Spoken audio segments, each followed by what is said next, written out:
Mari kita putar mundur waktu ke masa kecil kalian. Ingat momen waktu dibonceng bapak atau kakek kalian naik motor kotak ini menyusuri jalanan desa? Suara knalpotnya pelan, tangkinya kurus, dan jujur aja, waktu kita remaja dulu, kalau disuruh pakai motor ini buat nongkrong atau ngapel ke rumah pacar, pasti banyak yang menolak karena gengsi kan? Di masa itu, motor ini identik banget sama predikat motor inventaris Pak Guru atau mantri dan pegawai kelurahan. Jauh banget dari kata keren. Tapi coba lihat apa yang terjadi di jalanan dan marketplace sekarang. Motor yang dulu sering diledek sebagai motor Pak Camat ini, harganya tiba-tiba terbang tak terkendali dan bikin kita geleng-geleng kepala. Bayangkan, kondisi bahan yang mesinnya mati dan tangkinya berkarat saja bisa laku sampai jutaan. Apalagi kalau kita bicara unit yang full original bawaan pabrik atau hasil restorasi total dengan part asli. Angkanya bisa dengan mudah menembus puluhan juta rupiah. Pertanyaannya, ada apa dengan pasar kita? Kenapa motor yang dulu kita remehkan mati-matian ini sekarang justru jadi harta karun dan buruan para kolektor? Di episode kali ini, kita bakal bongkar tuntas fenomena kebangkitan Honda Win. Kita akan bedah secara objektif spesifikasi mesinnya, kenapa posisi berkendaranya bikin kangen berat, alasan logis kenapa bengkel custom berebut motor ini, dan tentu saja menganalisis apakah harganya saat ini memang masuk akal sesuai value-nya atau sekedar gorengan tren sesaat. Mari kita mundur sedikit ke tahun 1984, titik di mana motor ini pertama kali dilahirkan ke aspal Indonesia.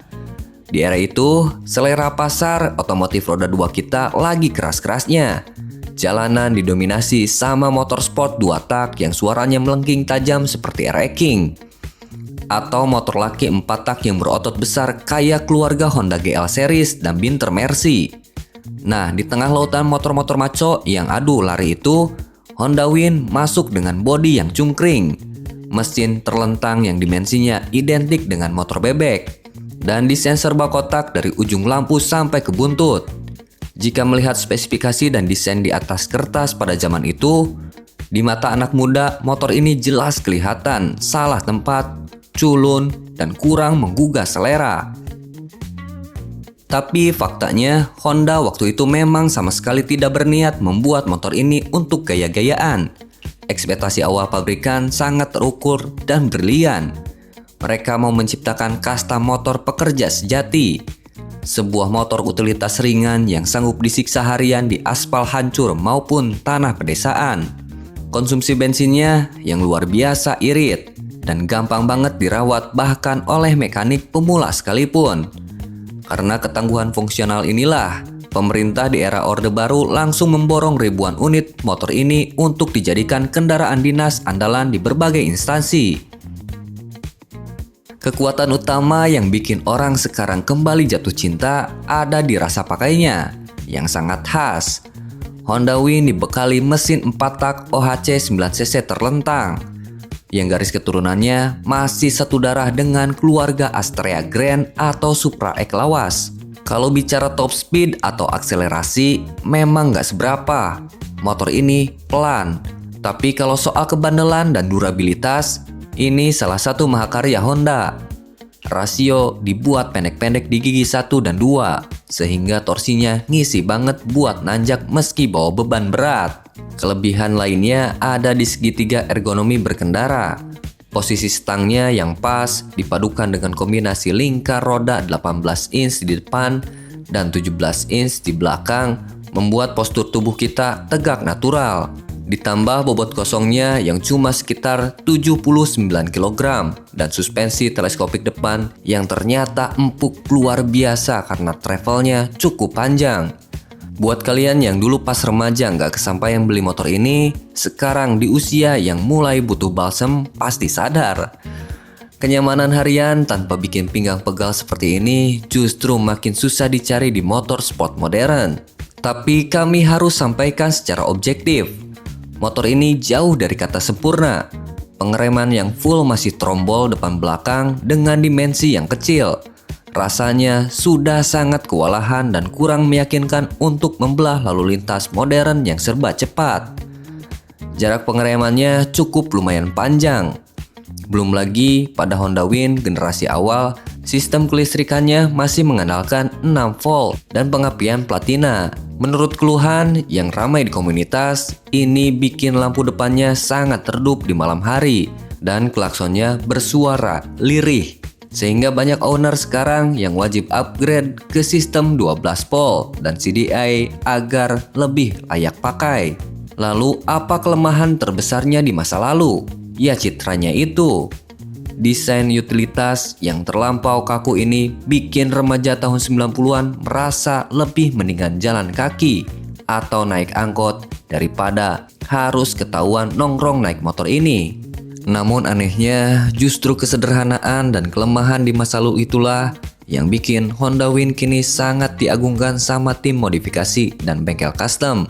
Rangka motor ini lurus dan ramping, ibaratkan vas kosong yang sempurna. Mau direstorasi full original buat pajangan ruang tamu, silahkan. Part mesinnya sangat plug and play atau PNP. Kampas kupling bisa pakai punya Supra. Karburator bisa substitusi Grand atau Revo. Ketersediaannya melimpah di bengkel pinggir jalan sekalipun. Dan kalau mau di custom ekstrim jadi bergaya tracker, scrambler, atau motor trail klasik, gampang banget. Rangkanya sangat mendukung untuk diubah tanpa perlu banyak potong-potong sasis yang merusak struktur utamanya. Mekanik manapun pasti senyum kalau disuruh turun mesin Honda Wind karena saking simpelnya. Berkat perpaduan fungsionalitas dan kemudahan custom tadi, nasib Honda Wind di pasar motor bekas berputar 180 derajat. Generasi Gen Z dan milenial yang mulai jenuh dengan bentuk matic berbodi plastik yang itu-itu saja, mulai mencari motor kupling yang santai, ringan dan punya karakter. Tren gaya hidup komuter culture pun meledak. Ditambah lagi bapak-bapak shuttle yang ingin memuaskan nostalgia masa lalu ikut berburu unit ini. Hukum ekonomi pasar pun bekerja tanpa ampun. Permintaan meroket tajam. Tapi unit bekas yang sasisnya lurus dan utuh makin langka. Karena dulunya motor ini sering disiksa maksimal untuk angkut kayu atau rumput. Hasilnya, para pedagang pintar membaca peluang. Honda Wind sukses naik kasta dari sekedar motor bekas kuli menjadi barang lifestyle dan instrumen investasi bergengsi di garasi. Nah, seiring naiknya popularitas, ada satu mitos berbahaya yang sering beredar di kalangan awam. Katanya Honda Wind ini sekuat motor special engine dan tahan diajak trabas ekstrim di hutan. Faktanya tidak sepenuhnya benar. Rangka backbone bawah dan swing arm bawaan pabrik tetap didesain hanya untuk utilitas ringan. Kalau kalian memaksa bawa motor ini melompat bebas atau disiksa di jalur hard enduro, sasis tengahnya sangat rawan melengkung dan footstepnya bisa bengkok. Ingat ya, motor ini aslinya bukan dirt bike murni, melainkan dual purpose ringan yang habitat aslinya adalah jalanan kerikil atau belusukan santai ke desa. Kesimpulannya, jika kita melihat dari kacamata sejarah dan realita hari ini, motor ini bukan cuma soal spesifikasi. Motor ini adalah cerita tentang waktu, pasar, dan bagaimana sebuah produk baru dihargai setelah semuanya terlambat.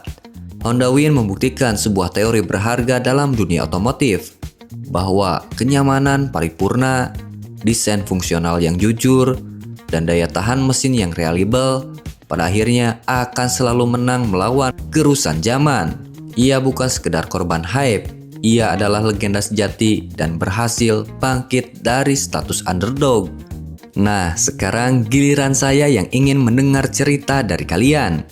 Buat bapak-bapak atau kalian yang dulu masa kecilnya punya kenangan dibonceng di atas tangki motor ini, apa kenangan paling manis yang susah dilupakan?